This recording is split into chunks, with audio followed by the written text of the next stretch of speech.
주님의 이름으로 기도드립니다. 아멘. 네, 한 주간 잘 지내셨어요? 네, 반갑습니다. 오늘도 주님의 말씀이 여러분의 심령 속에 새겨질 때에 하나님의 크신 은혜가 있기를 축복합니다. 옛날 인도가 영국 식민지였던 때의 일입니다. 영국 총독부에서 어떤 지방 부호에게 자동차 한 대를 기증했습니다. 얼마 후에 보니까 그 부호가 글쎄 소 2마리로 앞에서 자동차를 끌게 하고 그 자동차 안에 들어가서 앉아서 즐기고 있는 모습을 보는 겁니다. 여러분 이상하지 않습니까? 소 2마리가 자동차를 끌어요? 아니, 자동차가 어떤 기구입니까? 이 자동차는 소 수십 마리보다 더 힘을 발휘할 수 있는 그런 건데 도대체 이 부호는 그걸 제대로 몰랐다 이겁니다. 그래서 소 2마리로 자동차를 끌게 했던 거예요. 여러분 얼마나 어리석은 행동입니까? 그런데 이 부호의 이 어리석은 행동이 이 사람만의 문제가 아님을 압니다. 우리가 믿음을 가지고 살면서 믿음이 뭡니까? 산을 옮길 만한 힘이 있습니다. 근데 만약 그 믿음을 우리가 제대로 사용하고 있지 않다면 소 2마리로 자동차를 끄는 어리석은 행동과 같은 거예요. 여러분 믿음이 있습니까? 그렇다면 믿음을 사용하세요. 놀라운 일들이 일어날 겁니다. 그 믿음을 사용하는 자에게 믿음의 기적이 함께함을 믿으시기 바랍니다. 오늘은 이 본문이 족장시대의 아브라함에 이어서 그의 아들 이삭 그리고 또 야곱 그리고 요셉까지 이어지는 이 3대의 세 사람의 믿음에 대해서 소개하고 있습니다. 저는 이들의 믿음을 또 함께 묵상하면서 이 믿음의 교훈을 함께 여러분들과 같이 생각해 보고자 합니다. 첫 번째는요, 장차 있을 일에 대한 뭐예요? 축복하는 믿음입니다. 한번 따라 하실까요? 축복하는 믿음. 자, 오늘 본문 20절 우리가 조금 전에 읽었는데요. 보시면 믿음으로 이삭이 가졌던 믿음이 무엇인가? 축복하는 믿음이었다. 축복하였으며 이렇게 말하고 있죠. 무엇을 축복하냐면 장차 있을 일에 대하여. 이 장차 있을 일이라고 하는 이 원어 단어가 멜로라는 단어인데 그 의미가 무엇이냐면 어떤 가능성에 대한 기대감을 강조하는 동사입니다. 어떤 가능성이 있다면 그 가능성 있는 일에 대해서 사람이 기대를 하게 되죠. 그렇지 않습니까? 이게 바로 멜로라는 단어인데요. 이삭이 그런 어떤 기대감을 가지고 축복을 했다는 거예요. 누구에게? 아들에게. 자, 믿음이 뭡니까? 믿음은 히브리서 11장 1절에서 말씀하는 것처럼 무엇인가를 바라는 것이죠. 그러니까 우리가 무엇을 바랄 때 그 바라는 것이 가능성이 있다면 우리 마음속에는 기대가 채워져 있는 것이죠. 그래서 어떤 면에서 보면은 믿음이라는 것은 그런 차원에서 미래지향적인 것이다 라고 말할 수 있는 것입니다. 우리의 미래를 바라보면서 우리는 그 가능성을 놓고 기대감을 가지고 뭐 할 수 있냐면 축복할 수 있는 거죠. 자, 그 축복의 대상이 누구냐? 하나님께서 이삭에게 쌍둥이 아들에 대한 장차 있을 일을 말씀하십니다. 아들을 주셨는데 쌍둥이에요. 두 아들에 대한 계시인데요. 창세기 25장 23절의 말씀에 보면, 자, 마지막 부분에 보시면 죄송합니다. 큰 자가 어린 자를 섬기리라 이렇게 말합니다. 자, 큰 자 장남이죠. 장남 이름이 에서고 어린 자 차남 이름이 야곱입니다. 그런데 형이 동생을 섬길 것이다 이런 말씀을 이 두 아들에 대해서 이런 말씀을 아버지 이삭이 하나님으로부터 들은 것입니다. 그리고 26장에 가서는 또 이런 말씀을 또 듣게 되는데요. 이 땅에 거류하면 내가 너와 함께 있어 네게 복을 주고 내가 이 모든 땅을 너와 네 자손에게 주리라. 이런 약속을 또 주십니다. 4절에 가보면 내 자손을 하늘의 별과 같이 번성하게 하며, 그러니까 지금 쌍둥이를 주셨는데 노년에 얻은 이 쌍둥이 두 아들뿐만 아니라 하늘의 별과 같이 번성할 것이다, 자손이 번성할 것이다 라고 말하고, 그리고 내 자손으로 말미암아 천하 만민이 복을 받으리라, 이런 말씀을 계시를 주신 것입니다. 자, 이게 두 아들에 대해서 하나님께서 말씀하신 것인데, 이 일들은 지금 당장 눈에 보이지 않고 장차 일어날 일들이죠. 그러니까 장차 일어날 일들에 대해서 하나님이 이렇게 말씀을 하셨을 때 이삭은 이 말씀대로 아들을 축복하게 됩니다. 창세기 28장의 말씀에 가보면 여기 보니까 야곱을 불러 그에게 축복하고 그랬습니다. 어떤 축복을 하냐면 3절, 전능하신 하나님이 내게 복을 주시어 내가 생육하고 번성하게 하여 내가 여러 족속을 이루게 하시고, 하나님이 아까 이삭에게 말씀하신 장차 있을 일이죠. 4절, 내가 거류하는 땅을 내가 차지하게 하시기를 원하노라, 이렇게 축복을 합니다. 이 말씀대로, 하나님이 이삭에게 주신 말씀대로 그 말씀을 가지고 그대로 두 아들을 향해서 축복한 겁니다. 특별히 야곱을 불렀어. 그럼 여기에 에서는 왜 안 불렀을까요? 이 배경이 있는데요.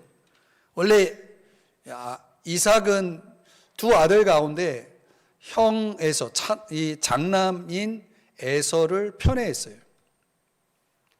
그 이유에 대해서 이 창세기 말씀을 보면은 아버지 이삭이 그 아들 에서가 사냥해서 가져온 고기를 되게 좋아했던 것 같아요. 이삭이 고기를 좋아했나 봐요. 여러분들 고기 좋아하시나요? 네. 그 아주 사냥한 아주 싱싱한 고기, 정말 맛있는 그 고기를 먹을 때마다 아마 에서를 되게 사랑했을 거라고 봅니다. 그런데 하나님께서 말씀하시기를 큰 자가 어린 자를 섬길 것이다.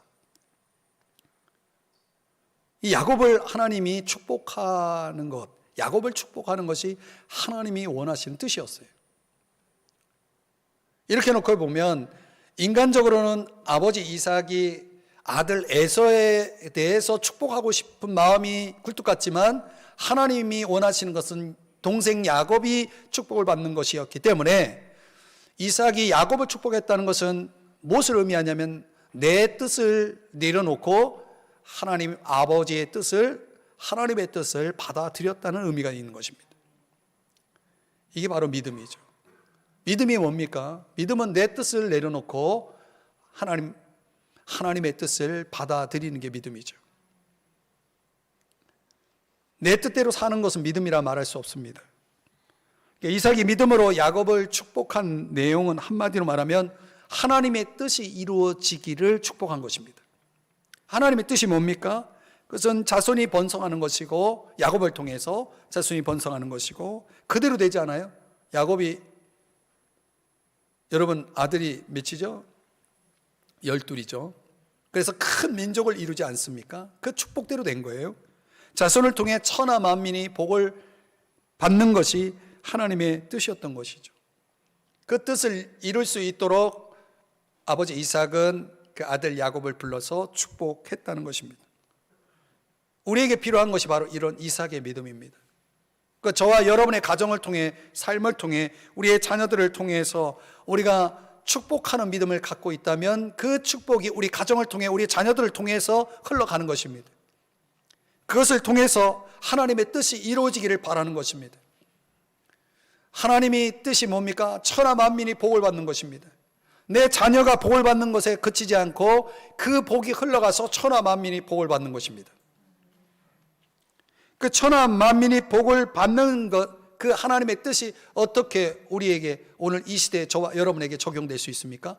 갈라디아서 3장에 의하면 한번 이 말씀을 한번 같이 보겠습니다. 먼저 아브라함에게 복음을 전하되 모든 이방인이 너로 말미암아 복을 받으리라 하였느니라. 여기 복이 나오죠. 모든 이방인이 천하 만민이 너로 말미암아 복을 받으리라. 그렇게 되기 위해서는 9절 그러므로 믿음으로 말미암은 자는 믿음이 있는 아브라함과 함께 복을 받느니라. 그러니까 이 복은 무엇을 통해 주어지는 복입니까? 믿음을 통해서 주어지는 복이죠.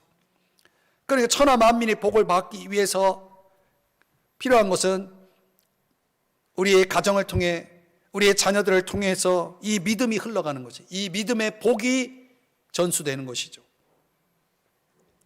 사랑하는 여러분, 이 구약 성경에 나오는 자손 그리고 땅에 대한 여러 가지 약속들이 있지만 그것은 궁극적으로 보면 하나님의 나라와 연결이 됩니다. 하나님의 나라, 그 하나님의 나라가 임하기 위해서 성경은 복음이 전파되어야 된다라고 말하고 있죠. 예수 그리스도를 통해서 이 구원의 축복이 온 세상에 미치는 것이 바로 이 하나님의 뜻이 이루어지는 방법인 것이죠. 믿음을 가진 저와 여러분은 다 이 축복의 수혜자들이에요. 그러니까 천하 만민이 복을 받아야 된다라고 하는 이 축복이 야곱에게 전달되었기 때문에 그 야곱의 후손을 통해 예수 그리스도가 나오고 예수 그리스도를 통해서 믿음을 통해서 결국 이 축복이 저와 여러분에게까지 온 것입니다. 그러니까 이 복은 계속 흘러가야 되는 것입니다. 원래 이 이삭은 인간적으로는 자기를 만족시키는 에서를 축복하고 싶어 했어요. 자기 만족을 위해서 축복을 사용하기를 원했어요. 그러니까 하나님은 그걸 막으십니다. 여러분, 우리 인생이 진정 축복의 인생이 되기 위해서 저와 여러분에게 필요한 게 바로 그거예요. 나의 만족을 위한 축복이 아니라 하나님의 뜻을 이루기 위한 축복이 되어야 되는 것입니다. 그러니까 우리를 통해서 흘러가는 축복의 믿음은 하나님의 뜻을 이루는 축복이 되어야 한다는 것이죠. 저와 여러분이 이삭의 믿음을 본받기를 바랍니다. 그래서 이 이삭의 믿음을 통해서 저와 여러분이 축복하는 인생을 살면 이 축복이 여러분의 자녀에게 흘러가고 여러분의 자녀들이 또 그 자녀들에게 흘러가고 이웃들에게 흘러가서 하나님의 위대하신 뜻이 이루어지는 역사가 있기를 바랍니다. 그럼 우리가 자녀들의 인생이 복을 받는데 그치는 것이 아니라 그들을 통해서 이웃들에게 복이 흘러가고 천하 만민이 이 놀라운 복을 함께 누릴 수 있도록 여러분 축복하는 믿음으로 사시기를 주의 이름으로 축복합니다. 두 번째는 경배하는 믿음입니다. 본문 21절의 말씀을 다 같이 읽어보겠습니다. 시작. 믿음으로 야곱은 죽을 때에 요셉의 각 아들에게 축복하고 그 지팡이 머리에 의지하여 경배하였으며. 야곱이 가졌던 믿음을 이렇게 이야기합니다. 믿음으로, 그 다음에 죽을 때에. 야곱의 믿음은 믿음으로 죽었다는 것입니다. 다시 말하면 야곱이 자신의 인생의 마지막 순간에 믿음으로 서 있었다, 이런 뜻입니다. 이 얼마나 복된 일입니까? 야곱이 죽음을 앞두고 그는 믿음을 가지고 있었다는 것입니다. 그 믿음은 그 죽음의 순간 주어진 것이 아니라 그 의미는 야곱이 그의 일생을 통해서 믿음으로 살았다는 것을 의미합니다. 그러니까 믿음으로 산 자만이 죽음 앞에서도 믿음을 가지고 있는 것입니다. 어떤 사람은 그렇게 말해요. 나는 죽을 때 믿겠다고. 자기가 우편 강도라도 되는 것처럼. 여러분, 그런 일은 일어나기가 아주 희박합니다. 제가 부목사로 사역했던 한 교회에서 경상도 출신의 아주 참 강하디 강한 할아버지가 한 분 계셨는데 그 자녀가 저를 가정으로 초대해서 우리 아버지 예수 믿게 해달라고, 복음을 전해달라고. 그런 가면은 그분은 저를 문전박대하는 거예요. 벌써 목사가 왔다는 소리 들으면 호통을 치는 거예요. 그럼 제가 그 가정에 가고 싶어 했겠습니까? 그러니까 문 앞에서 또 돌아오고 그러다가 급한 연락을 받았어요. 목사님 빨리 와달라고. 그래서 달려갔죠. 또 오늘도 또 문 밖에서 또 있다가 또 와야 될지도 모르겠다 생각하고 갔는데 웬일입니까? 그 아버지가 나를 찾았다는 거예요. 그래 제가 팔절지 도화지를 가지고 가서 눈만 겨우 뜨고 이 말씀을 할 수가 없는 상태, 그 몸이 그런 상태에 있었던 거예요. 그래서 제가 그림을 그려가면서 제 말이 이해가 되면 고개만 끄덕끄덕 해주세요. 그리고 제가 복음을 전했습니다. 그 할아버지가 고개를 끄덕끄덕거리는 거예요. 하나님이 우리 할아버지를 너무나 사랑하시고 놀라운 계획을 갖고 계십니다. 인간은 죄인입니다. 죄를 보면서 우리는 죽을 수밖에 없습니다. 죽음이 끝이 아니라 죽음 후에 심판이 있습니다. 그러면서 복음을 쫙 전하면서 그림을 가지고 도화지로 설명을 했어요. 그 고개를 끄덕끄덕하고 제가 마지막 물었어요. 할아버지 예수 믿으시겠습니까? 그래 믿겠대요. 고개를 끄덕끄덕. 그리고 예수님 믿으셨어요. 그 제가 기도할 테니까 마음으로 아멘이 되시면 고개를 끄덕끄덕 하시라고. 그러면서 한마디 영접 기도를 시키고 그리고 일주일 만에 돌아가셨어요. 그런 케이스는요 별따기예요. 별따기예요. 그 자녀들이 평생 저를 잊지 못합니다. 그랬어요. 우리 아버지 천국 가게 해주셨다고. 그 제가 한 일입니까? 어느 날 죽음을 앞두고 그 할아버지는 마음을 열었던 거죠. 근데 그런 일이 아주 드문 일이에요. 사랑하는 여러분,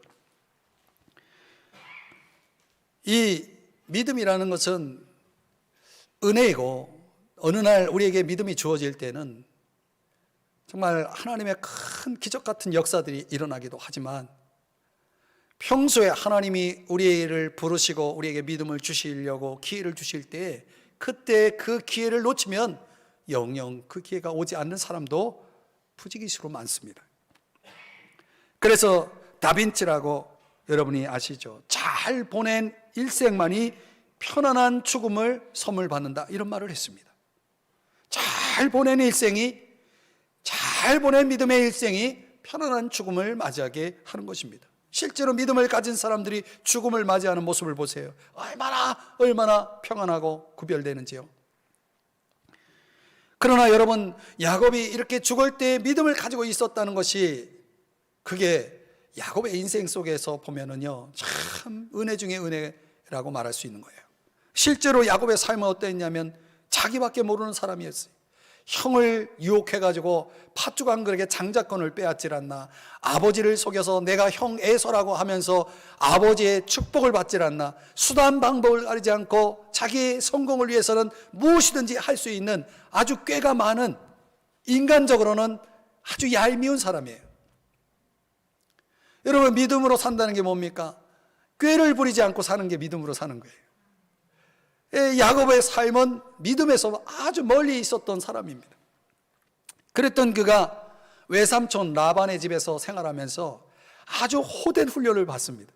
자기가 형에게, 아버지에게 한 그대로 몇 배를 받습니다. 고생하면서 야곱의 마음이 조금씩 하나님을 향해서 열리기 시작합니다. 드디어 야복나루에서는 하나님 없이는 나는 살아갈 수가 없다라고 하는 이런 절박한 믿음에서 하나님 앞에 매달리는 그런 믿음으로 서 있는 모습을 보여줍니다. 그럼에도 불구하고 이후에 그는 또 자기가 바라는 대로 자기 꾀로 또 생활을 하다가 이제 딸 디나에게 큰 사고가 벌어집니다. 그 딸로 인해서 이제 완전히 야곱이 하나님께 두 손을 들고 전능하신 하나님을 의지하는 믿음으로 서게 됩니다. 그리고 그의 인생 말년에 보면은 대기근의 때에 창세기 43장 14절의 말씀에 보면 전능하신 하나님을 찾습니다. 그분의 은혜를 구합니다. 예전 같으면 꾀를 부려가지고 그 기근의 문제를 해결했을 텐데 지금 하나님을 전적으로 의지하는 모습을 보여줍니다. 그리고 창세기 48장에 보면 이런 고백을 해요. 한번 요 자막에 나와 있는 내용 같이 읽어볼까요? 시작. 나의 출생으로부터 지금까지 나를 기르신 하나님, 나를 모든 환난에서 건지신. 여러분, 하나님을 이렇게 고백을 하고 있는 이 야곱의 모습, 전능하신 하나님에게 깊이 의지하는 이런 믿음의 모습을 보여주고 있는 것입니다. 이런 모습으로 죽음을 맞이하는 이 야곱의 모습이 오늘 성경에 그려지고 있는 것입니다. 21절에 보니까 그 지팡이 머리에 의지하여 경배하였다 그랬어요. 지팡이 머리에 의지했다는 것은 이제 죽을 날이 다가왔다는 것을 시사합니다. 창세기 47장 28절 이하에 보니까 147세가 된 야곱이 죽을 날이 가까웠을 때 30절에 보니까 나를 조상의 묘지에 장사해달라고 요셉에게 부탁을 합니다. 그리고 31절에 보면 그것을 맹세하라고 또 말할 때에 요셉이 그렇게 하겠다고, 아버지의 말씀대로 하겠다라고 맹세를 하자 이제 야곱이 뭘 합니까? 침상머리에서 하나님께 경배했다라고 말하고 있어요. 하나님 앞에 엎드렸다는 거예요. 오늘날로 말하면 예배를 드렸다는 거죠. 이 야곱의 믿음을 나타내는 아주 독특한 특징 중에 하나가 바로 예배예요. 예배. 그런데 이 야곱의 예배를 연구해 보면요, 특이한 점이 있어요. 그게 뭐냐면 힘들고 어려울 때 예배예요. 창세기 35장 1절에 보면 하나님이 야곱에게 말씀하시기를 일어나 베델로 올라가서 거기 거주하면 내가 네 형 에서의 낯을 피하여 도망하던 때, 그때 베델에서 예배를 드렸거든요. 도망하던 때 네게 나타났던 하나님께 거기서 제단을 쌓아라. 다시 베델에 올라가서 예배를 드리라는 얘기죠.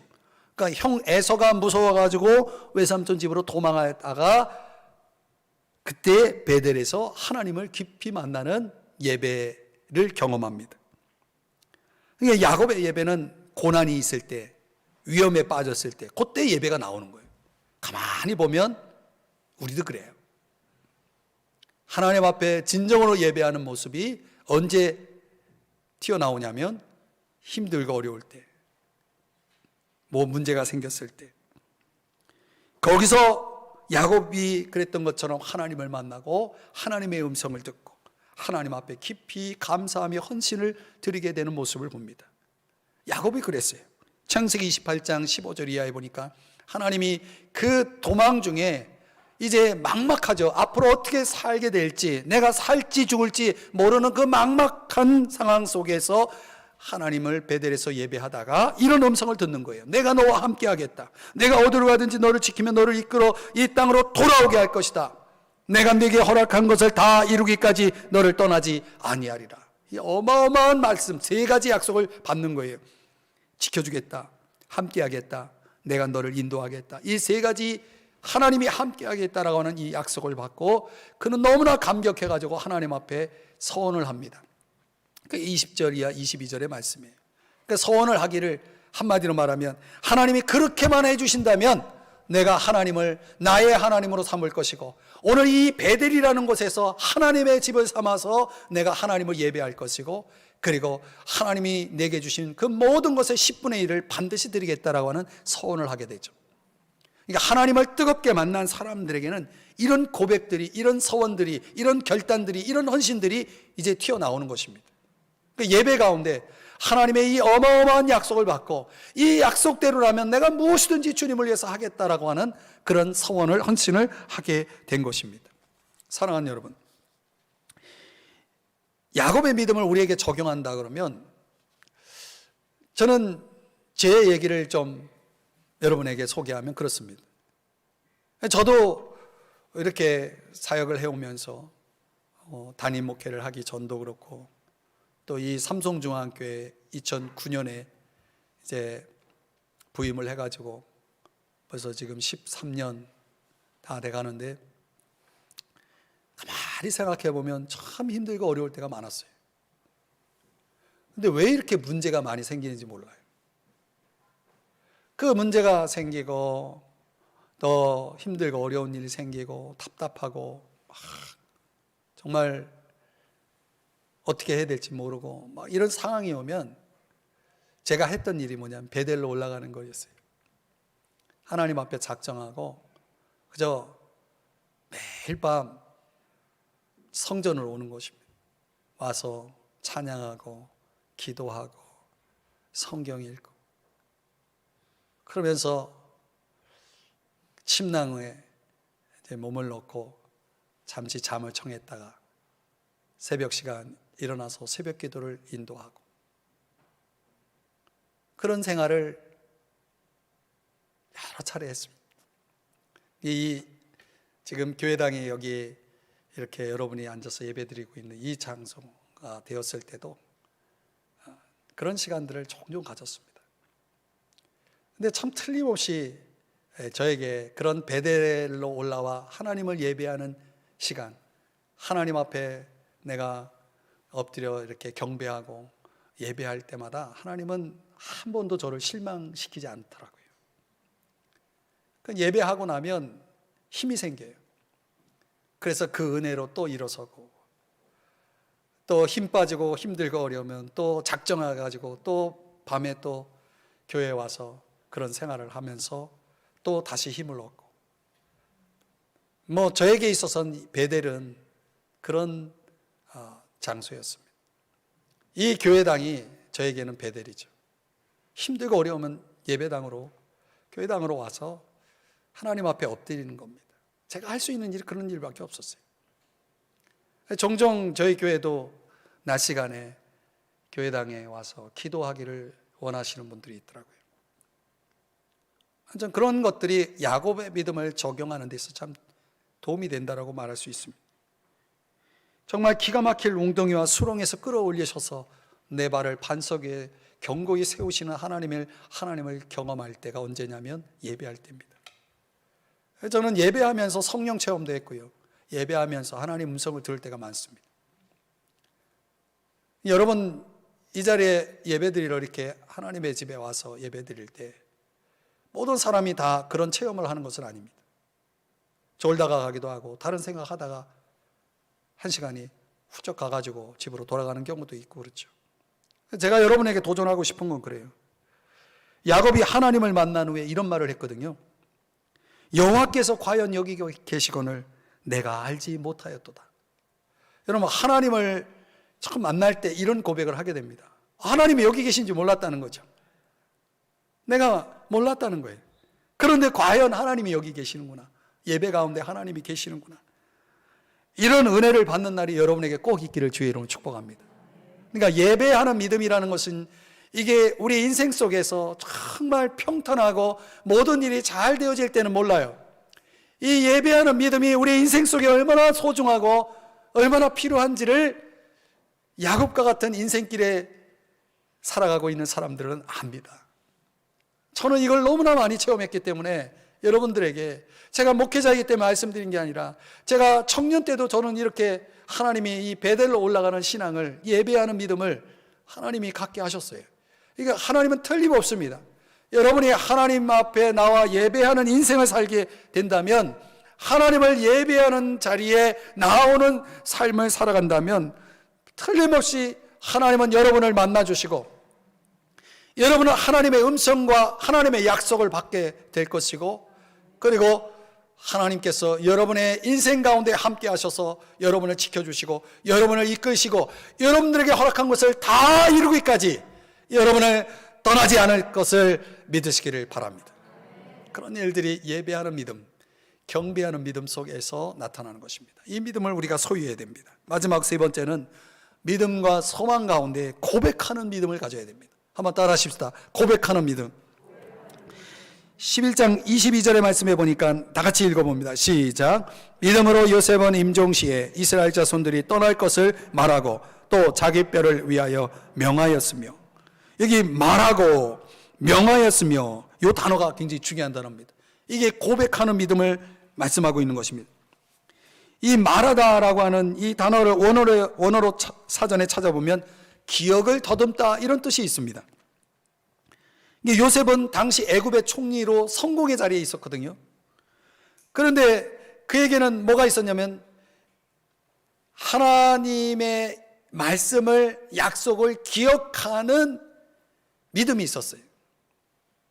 그래서 그 기억된 하나님의 약속을, 말씀을 자꾸 고백합니다. 말합니다. 하나님이 내게 이런 말씀을 주셨습니다. 하나님이 내게 이런 약속을 주셨습니다. 그걸 자꾸 사람들에게 말하는 거예요. 고백하는 거죠. 그러면서 후손들에게 애굽 땅에 머물지 말고 가나안 땅으로 떠나라고 말합니다. 그 이유는 창세기 15장에 하나님께서 조상 아브라함에게 주신 약속 때문입니다. 너는 반드시 알라. 내 자손이 이방에서 객이되어 애굽을 얘기합니다. 그들을 섬기겠고 애굽의 종살이를 얘기합니다. 그들은 400년 동안 내 자손을 괴롭히리니 14절의 말씀을 보면 그들이 섬기는 나라 즉 애굽을 내가 징벌할지며 그 후에 내 자손이 큰 재물을 이끌고 나오리라. 바로 이 약속 때문에 요셉이 이 말씀에 근거해서 너희들 이 성공의 터전인 애굽 땅을 떠나고 가나안 땅으로 가라고 담대히 말했던 것이죠. 그러니까 400년 후에 또 창세기 15장 16절에 보면 4대라고 명확하게 제시해주고 있거든요. 그러니까 아브라함 이후에 4대면 이삭 1대, 야곱 2대, 요셉 3대. 그러면 요셉 다음 세대에 어떤 일이 벌어질 거냐면 애굽의 이주민 정책이 바뀌어지면서 이스라엘 백성들이 번영의 시대, 축복의 시대를 마치고 고통과 환난의 시대를 맞이할 것을 요셉은 그 말씀에 의해서 알고 있었던 거예요. 지금 너희들이 축복의 그 번영의 지금 때를 보내고 있지만 언젠가는 내가 죽고 나서 그 다음 때에는 너희들에게 이런 일이 있을 것이다. 너희들의 어려운 일이 닥칠 것이다. 고통이 따를 것이다. 고난이 따를 것이다. 그러 너희들이 이제 그때에 가나안 땅으로 떠나야 한다라고, 돌아가야 한다라고 지금 요셉이 그 말씀을 확실히 믿고 뭐 하고 있냐면 고백하고 있는 것입니다. 그러면서 창세기 50장 24절 25절의 말씀에 그는 요셉이 그 형제들에게 이렇게 또 말하는 것입니다. 나는 죽을 것이나 하나님이 당신들을 돌보시고 당신들을 이 땅에서 인도하여 내사. 그리고 25절에 보면 또 나옵니다. 하나님이 반드시 당신들을 돌보시리니 당신들은 여기서 내 해골을 메고 올라가겠다 하라. 이렇게 유언을 남기고 있는 것입니다. 그래서 오늘 히브리서 11장 22절에도 자기 뼈를 향하여 위하여 명하였다라고 하는 것은 내 유해를 이제 가나안 땅에 묻어달라고, 이 애굽 땅이 아닌 우리가 성공한 터전인 이 애굽 땅이 아니라 나를 가나안 땅에 묻어달라고 마지막 유언을 남기고 있는 것입니다. 사랑하는 여러분, 사람이 유언할 때는요 그가 가장 중요하게 여기는 것이 드러나는 것입니다. 요셉이 가장 중요하게 여겼던 게 무엇이겠습니까? 이 유언을 통해서 느낄 수 있는 것은 바로 하나님이 자신의 소망이고 하나님이 약속한 땅이야말로 나의 진정 소망이 있음을 고백하고 있는 것입니다. 사랑하는 여러분, 저와 여러분 인생 속에도 이런 소망이 있으신가요? 어느 마을의 나무찜으로 근근히 살아가는 나이 많은 할아버지의 이야기가 있습니다. 이 할아버지는 믿음으로 살면서 혼자 살기 때문에 이제 나무를 하면서 생활을 하는 거예요. 근데 늘 신앙생활을 하면서 찬송이 입에서 떠나질 않는 거예요. 산에 올라가서 나무를 하고 내려올 때면 꼭 교회에 들려서, 아까 베델로 올라가듯이 꼭 교회에 들려서 나무찜을 잠시 내려놓고 교회에 들어가서 1시간, 2시간 기도하고 나오는 거예요. 그 목사님이 그 모습을 늘 지켜보면서 도대체 무슨 소원이 그렇게 많아서 저렇게 1시간, 2시간 매일 교회당에 와서 기도를 할까 해서 이제 물어봤어요. 할아버지 무슨 소원이 이렇게 많아서 늘 그렇게 기도를 하시냐고. 그랬더니 할아버지의 대답이 이렇습니다. 아닙니다. 저는 특별히 무엇을 달라고 기도하지 않습니다.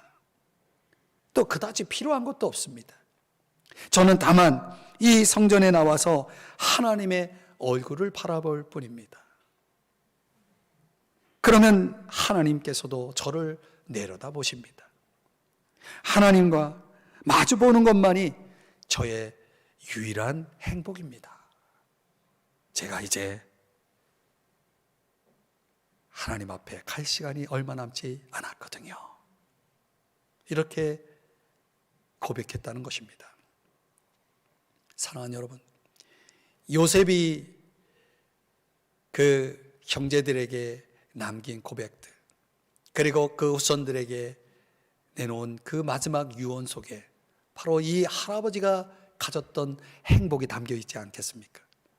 오늘 우리들에게도 요셉의 믿음을 적용한다면 믿음으로 산다는 것은 뭐예요?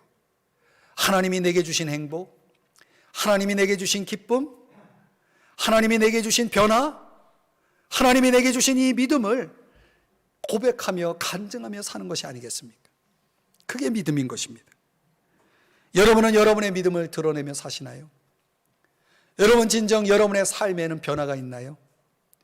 여러분은 진정 예수 그리스도의 그 귀하신 은혜를 여러분 마음속에 간직하면서 살고 계시나요? 그렇다면 여러분, 예수님이 나를 이렇게 변화시켰다고, 예수님이 나에게 이런 은혜를 주셨다고, 예수님이 나의 주님이고 나의 구주라고 여러분 당당하게 드러내며 고백하며 살아야 되지 않을까요?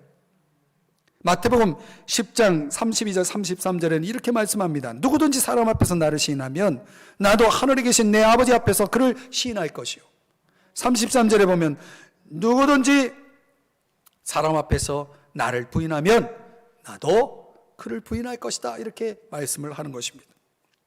장차 주님 앞에서 여러분이 하나님의 인정을 받기 위해서 여러분이 할 일은 이 세상 살면서 여러분이 믿는 믿음을, 여러분의 신앙을, 여러분이 경험한 것을 시인하면서 살아가는, 고백하면서 살아가는 것이라는 것을 잊지 마시길 바랍니다. 타인에게 여러분의 믿음을 드러내기를 주저하십니까? 제가 과거에 자동차에 십자가 액세서리 그걸 달았다가 떼었거든요. 이유가 그걸 달고 다니니까 손해보는 일이 많아요.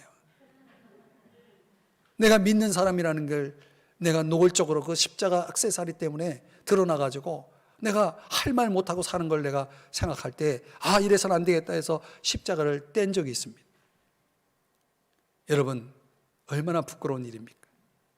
손해보고 싶지 않아서 십자가를 떼요? 손해보고 싶지 않아서 내 믿음을 드러내지 않아요? 여러분, 이 얼마나 부끄러운 일입니까? 러시아 문호 톨스토이는 나의 회심이라는 그 저서에서 이런 고백을 합니다. 나는 주님을 만났습니다. 5년 전에 주님을 만났습니다. 만나는 순간 나는 전생애가 변화되었습니다. 전에 그렇게 들끓던 욕망도 버리게 되고 전에 간절히 구했던 것도 다 버리게 되었습니다. 행운의 무지개, 그 허무함을 알게 되었습니다. 예수님을 만나기 전과 전혀 다른 일생을 살게 되었습니다.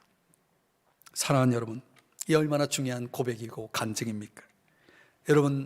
여러분도 과연 주님을 만나셨나요? 주님 안에서 변화를 경험하셨나요? 그렇다면 여러분, 그 변화를, 그 은혜를, 그 주님을 여러분의 삶 속에서 다른 사람들에게 드러내며 고백하며 간증하며 증거하며 사시나요? 만약 우리가 그렇게 한다면 사람들은 우리를 가리켜 이렇게 말할 것입니다. 로마서 10장 15절, 아름답도다 좋은 소식을 전하는 자들의 발이요. 아름다운 것입니다. 사랑하는 여러분, 요셉의 믿음을 본받아서 나의 믿음을 고백하고 증거하는 인생을 사시기를 주의 이름으로 축복합니다. 담대하게, 당당하게 주님이 나의 구주라고, 나의 하나님이라고,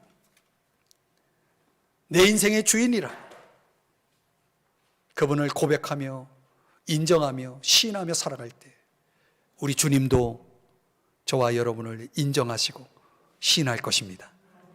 이제 말씀을 적용해 보겠습니다. 오늘 우리가 살펴본 세 사람, 이삭, 야곱, 요셉, 그들이 보여주었던 공통점이 뭡니까? 그들은 죽음 앞에 서는 그 순간까지도 약해지거나 무너지지 않는 아주 견고한 믿음의 모습을 보여주고 있다는 것이죠. 우리도 동일한 믿음으로 우리의 남은 인생을 살다 한평생 주님 앞에서 그런 모습으로 살다가 주님을 만났으면 좋겠습니다. 이삭의 믿음, 하나님이 장차 이루실 미래를 위해 축복하는 믿음을 가지십시다. 야곱의 믿음, 한평생 전능하신 하나님을 의지하며 예배하는 믿음으로 사십시다. 요셉의 믿음, 예수가 나의 주님이라고, 나의 소망이라고, 나를 이렇게 변화시킨 나의 주님이라고 담대하게 고백하는 그런 믿음으로 사십시다. 오늘 우리의 믿음이 이들의 믿음과 같기를 주의 이름으로 축복합니다. 기도하겠습니다. 사랑하시는 주님, 이삭의